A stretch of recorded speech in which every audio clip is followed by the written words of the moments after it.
You've probably heard of them already, but mechanical keyboards have exploded in popularity over the past 5 years. But it's not as simple as just buying a mechanical keyboard. There are tons and tons of different types.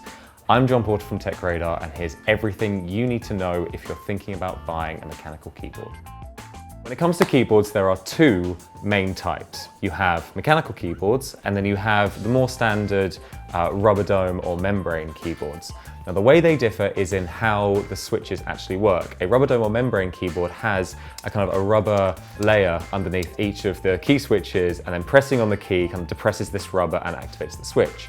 Meanwhile, a mechanical keyboard has a physical plastic switch underneath each of the keys.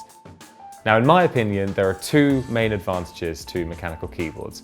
First is the fact that they last a lot longer than their competitors. So whilst you might have to replace another keyboard like once every couple of years or so, you can use a mechanical keyboard for years and years. Second though, which is the one that I think is the most important, is that they're just a lot more enjoyable to type on. If you're someone like me that types 2,000 words or so every single day, then that really matters. But equally, if you spend a lot of time gaming on a keyboard, that could be an equally important consideration.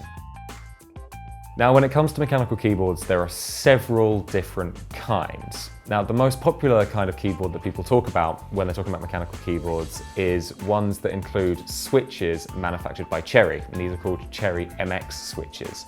Now, the three main types of Cherry MX switches are Cherry MX Blues, Cherry MX Reds, and Cherry MX Brown switches. Blues are commonly thought of as being the typist switch. They're the loudest and they have the most audible and tactile feedback that you can get, which makes them really good for typing. You don't have to push the switch right down to the bottom. You can kind of push it down halfway, it clicks, and you know that it's registered. Reds, meanwhile, are commonly thought of as being better gaming switches. There's less tactile feedback, it's a much smoother switch, so most of the time you press the switch and it goes all the way down, and that's really good if you're playing games and that sort of stuff. A brown is commonly thought of as a good halfway switch. So it is smooth in the same way that a red is, but there's a little bit of a tactile bump. It's not as big of a tactile bump as a blue, but it's there. Personally, I prefer browns. I think they're a great kind of midpoint between typing and gaming, but I think they work equally well for both of those uses. And then as for niche Cherry switches, you have clears, which are a slightly stiffer brown switch. You have greens, which are a slightly stiffer blue switch. And you have blacks, which are a slightly stiffer red switch. These are available in kind of more limited quantities from more specialist retailers. Personally, I actually use Cherry MX clears on a daily basis. Some people find them a little bit too stiff, but I really like that about them. So, the company that manufactures these switches is called Cherry, and until recently they held a patent on the design of these switches. That patent recently expired, so now what we're seeing is imitation switches appearing on the market. You've got imitation switches from Razer, which they use in their own keyboards, but you've also got imitation switches from Gateron and I think Carl as well. Then there are other kind of weirder manufacturers like Zelio and that sort of thing.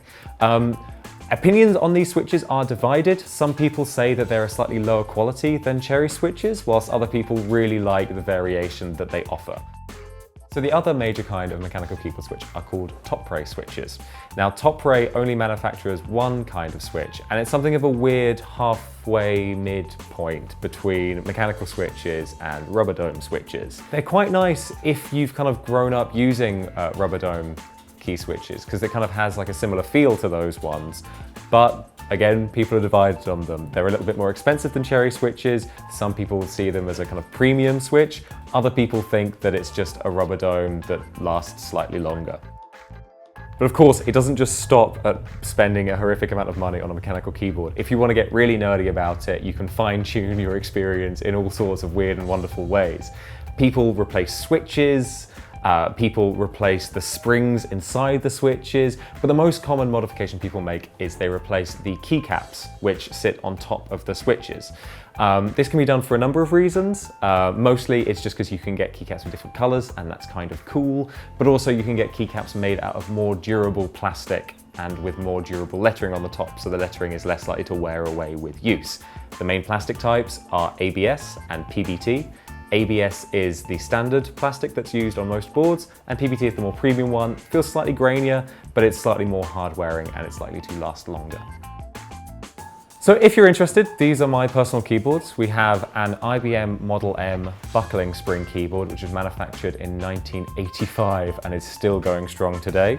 We have a DAS Keyboard 4, which I've bought with Cherry MX Brown switches, and I've then replaced the keycaps with some new ABS double shot keycaps. We have a Poker 3, which I bought with Cherry MX Blue switches, and I've replaced it with some PBT keycaps. And finally, we have my White Box, which I bought as part of a group buy from massdrop.com, and I bought that with Cherry MX Clear keycaps, and that is currently the board that I'm using on a daily basis in the office. And the one here that is not owned by me personally is the Cooler Master Nova Touch, which is a Topra board that's 10 keyless and is currently rocking its stock caps. The interesting thing to note with the Nova Touch is that whilst normally keycaps made for Cherry switches aren't compatible with Topra switches, the Nova Touch actually has a little adapter inside each switch, which allows you to use Cherry switches.